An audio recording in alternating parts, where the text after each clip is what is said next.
합격하겠지. 이것은 오해이십니다. 공무원 시험 자체가 어려워서가 아니라 공무원 시험에서 여러분이 다루어야 할 영역이 엄청납니다. 분량이요.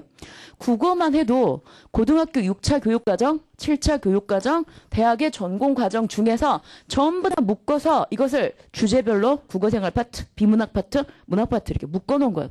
거의 한 10년의 과정을 2달 동안 압축해서 가장 빠른 속도로 머릿속에 남아 있어야 돼요.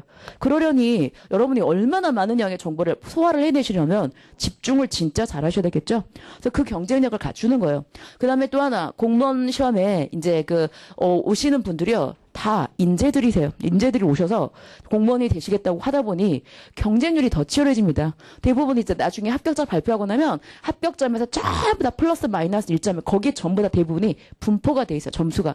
그러니까 내가 남보다 1점이나 2점을 더 맞아야 될 거 아닙니까? 그렇죠? 그래서 대부분 공부를 다 똑같이 열심히 노력하다 보면 딱 그 점에 거기에 멈춰 있더라고요. 거기 그제 제일 합격점 플러스 마이너스 1점에 제일 부분의 점수가 분포돼 있기 때문에 이제 우리가 이왕이면 남들보다 조금 더 경쟁력을 갖추시려면 그러기 위해서 여러분 공부하러 오신 거죠. 수업 시간에 많은 양의 정보를 여러분이 알아내실 수 있을 겁니다. 그래서 앉아서 끝까지 버텨보세요. 1시간 버티는 게 내 실력이 되더라고요.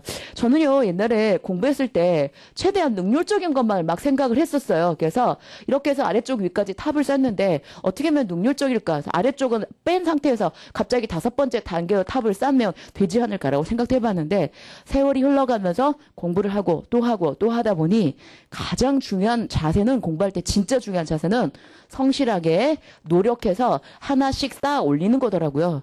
이 바탕이 정말 성실하게 노력해서 쌓아진 사람은요. 여기 위쪽에 최고의 실력까지 올라갈 때 시간은 좀 걸리지만 흔들리지 않더라고요. 근데 아래쪽을 바탕을 쌓아놓지 않은 상태에서 갑자기 최고 수준의 높은 것을 딱 위에다 올려버리면 이게 흔들립니다. 그래서 항상 공부하면서 제가 생각을 해봤는데 진짜 공부하는 최고의 정도는 노력하는 거다.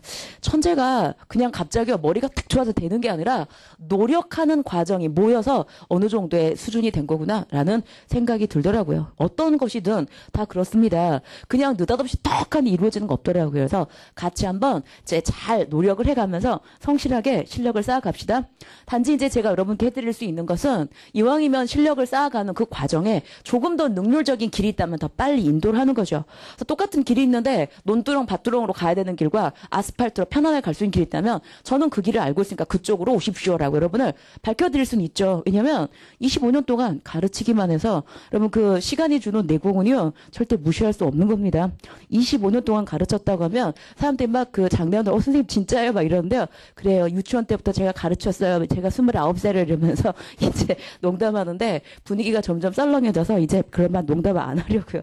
근데 실제로 가르치기 시작한 거 되게 그 정도 꽤 오래됐어요. 그러니까 여러분은 제가 이 부분은 이렇게 하십시오. 이 부분 이렇게 하십시오. 그러면 그대로 따라와 주시기만 하면 여러분도 모르는 사이에 앉아있는 동안 실력이 쫙쫙쫙 쌓이게 될 겁니다. 하지만 잊지 마세요. 제일 중요한 건 본인이 어떻게 하느냐. 마음 먹는 거거든요. 그래서 마음을 잘 먹고 수업 시간에 하자는 대로 따라오시고 비문학은요. 그렇게 해서 이제 그 공부하는데 현재 7차 교육과정이에요. 고등학교 교육과정이에요. 그 다음에 이제 과거에 6차 있었는데 7차나 6차에 실려 있었던 논설문이나 설명문들을요. 가끔 공부합니다. 여러분 고등학교 때 그 수능 시험 보는 스타일하고는 좀 달라요. 뭐하고 좀 더 비슷하냐면 고등학교 교육과정 중에 내신 있잖아요. 내신 대비하실 때 교과서 지문 같은 걸 공부하시고 교과서 지문 자체가 시험에 나오기도 하잖아요. 중간고사 이런 거 보면 공무원 시험이 딱 그겁니다. 그래서 수능식으로 변해갔다는 말에 크게 보면 고등학교 교육과정의 시험처럼 변했다는 얘기고 조금 더 자세히 보면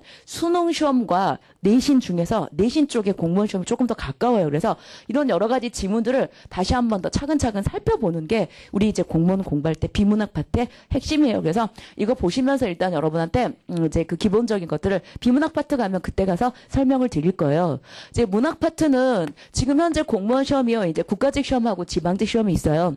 그래서 이제 국가직 시험하고 지방직 시험이 있는데 지방직 시험이 대부분 이제 수탁 쪽으로 바뀌게 되면서 국가직 시험과 지방직 수탁 시험이 내 내는 스타일이 똑같아져 버렸어요. 문학 파트는 그다지 신경 쓰지 않으셔도 돼요. 되게 한 세 문제 정도. 조금 많이 나오면 네 문제 정도 나옵니다. 그러면 세 문제나 네 문제를 위해서 이렇게 두꺼운 책을 가지고 공부하나요? 문학도 국어 생활에 맞먹을 정도로 이렇게 두꺼운데, 자, 두꺼울 수밖에 없는 게 문학 작품 자체가 분량이 좀 많아서요. 그리고요, 자습서처럼 활용하시라고 현재 18개의 문학 교과서들 전부 다 묶어서 중요한 것들과 기출문제 분석해서 실어놔서 분량은 많습니다. 분량은 많지만 여러분이 공부하실 때 이제 제일 중요한 핵심을 줄거리를 잡아서 공부를 하시라는 거예요. 그래서 일단 먼저 이제 이렇게 국가직 시험과 지방지 수탁적이 비슷하다 보니까 문학은 되게 세 문제 정도 나온다고 생각하시면 되는데요. 뭐 물어보냐면 문학 작품을 제시하고 난 다음에 주제는 뭐예요? 표현상의 특징은 뭐예요? 이런 거 물어보는 게 가장 흔하게 나오는 문제입니다. 사실 문학 파트, 문학 작품을 분석하는 것은요. 사실 진짜 능률적으로 생각하면 30분이면 돼요.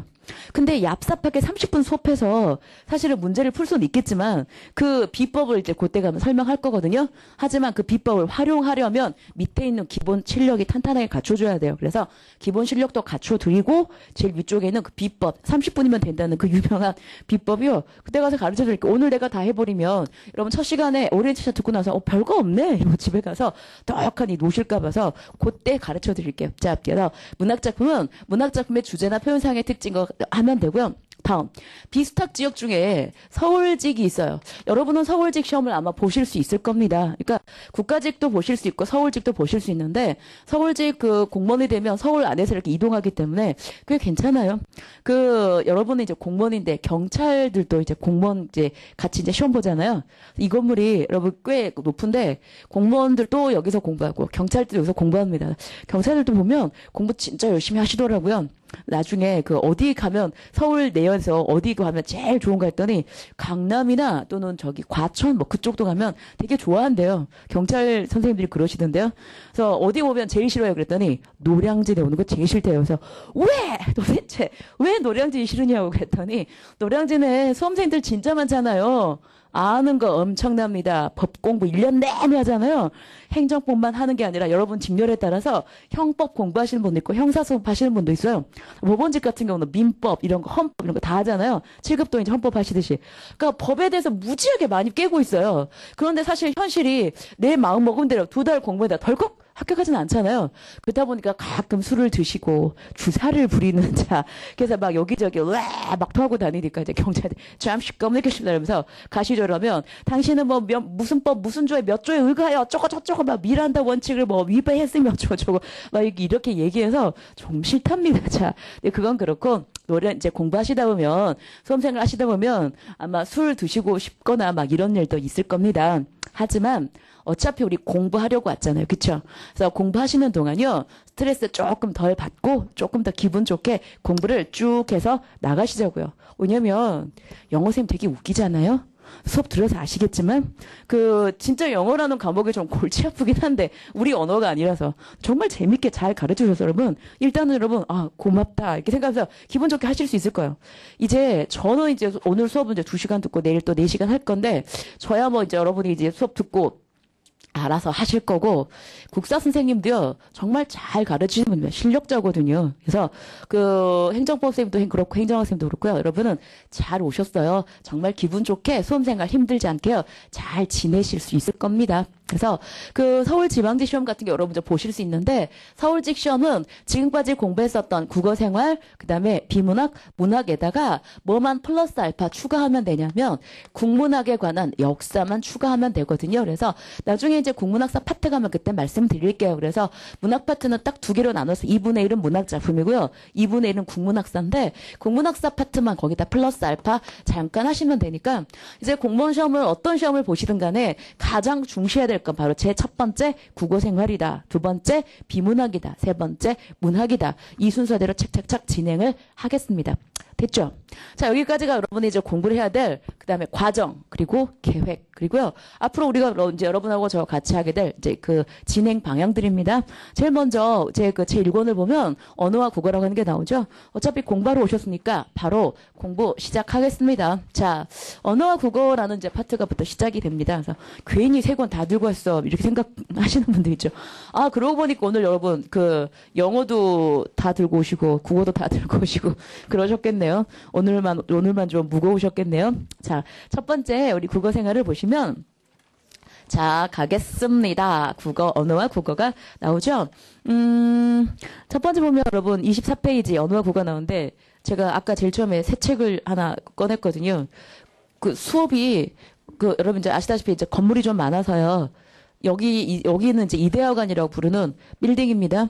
그 다음에 여러분 등록하셨을 때 어디서 등록하셨냐면 맞은편으로 육교 건너서 맞은편에 가면 파리 바게트라고 돼 있는 데 있죠. 거기서도 하셨죠. 그래서 거기서 주로 이제 사무실에 일 보러 가시거나 그러시면 그쪽 가시고요. 가끔 좀 이제 또 이보다 좀 이제 숫자가 조금 더 많아서 더 큰 강의실 가끔 필요할 때도 있어요. 특강 같은 거 들으시거나 아니면 이제 나중에 이제 다니시다 보면 아시겠지만 그쪽 또 건물 또 하나 더 큰 거 있는데요.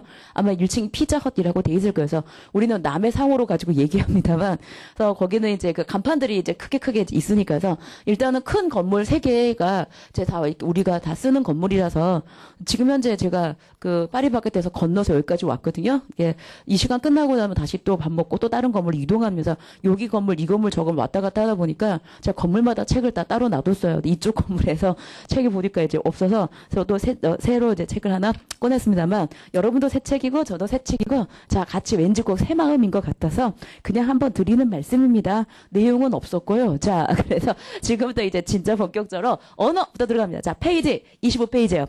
보시면 이제 언어의 일반성이 나오는데요. 2번이요. 2번. 왼쪽 말고 2번. 더 중요한 건 먼저 해야 되니까 우리 기준 진짜 잘 잡아요. 뼈대 잘 잡아야 돼요. 그래서 뼈대 먼저 설명할 겁니다. 자, 2번 언어의 일반성을 보면 1번에 언어의 기호성이 나옵니다. 기호적 특성이 나오죠. 소가로 1번에 언어의 자의성이 있어요. 그 다음에 여러분 언어의 자의성 옆에 초록색 태글씨가 나오죠. 2006 선관위 국회직 충북 2005 국회직 전남 2004 국가직 충남교육청 경기도 부산지라고 나오죠. 기출됐었다라는 얘기입니다. 그러니까 여러분 공부하실 때 기출 표시가 많이 돼 있으면 헉 하면서 신경을 더 쓰시면 되겠죠. 그 다음에 이제 연도도 한번 보세요. 2005년 이전인지 아니면 2005년 이후인지 그것도 여러분이 공부하셨을 때 기준을 잡을 때 좀 좋거든요. 이거 일일이 다 찾아서